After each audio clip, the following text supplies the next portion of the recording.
ఈరోజు నీకు ఆనందం లేదు కదా, సంతోషం లేదా, ఏ పని చేస్తున్నా ఏదో రకమైన అసహ్యం, యావగింపు నీ జీవితంలో ఉంటే, the Lord is speaking to you.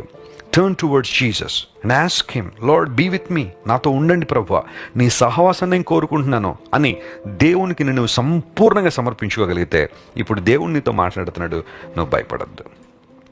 నువ్వు దేనికి భయపడాల్సిన అవసరం లేదు. ఈ లోకంలో ఏది నిన్ను భయపెట్టేది లేదు. ఎందుకోసమంటే ఆయన నీతో ఉన్నారు కనుక, నీకు తోడుగా ఉన్నారు కనుక, నీ జీవం ఆయనలో దాచబడి ఉంది. ప్రతి పరిస్థితులను నేను తప్పించడానికి సామర్థ్యం కలిగినవాడు. దురాత్మల సమూహం నుండి, అపవిత్రాత్మ శక్తుల ప్రాబల్యం నుండి, లోక ప్రభావం నుండి, దుష్ట స్నేహితుల పన్నాగముల నుండి, శత్రువుల యొక్క ఉద్దేశాల నుండి ప్రభు నిన్ను కాపాడి భద్రపరిచి తన మహిమ కొరకు దేవుడు నిన్ను వాడుకుంటారు.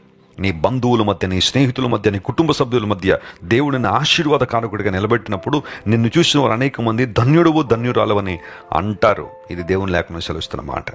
ధైర్యంగా ఉండు ప్రియ దేవుని బిడ్డ, నువ్వు దేనికి భయపడాల్సిన అవసరం లేదు. దేవుని సన్నిధిలో నువ్వు మోకరించగలిగితే, కృపాసింహాసనం ముందు నువ్వు మోకరిల్లగలిగితే, అంతకన్నా ఆధిక్యత మరొకటి లేదు. అద్భుతాలు నీ జీవితంలో జరుగుతాయి.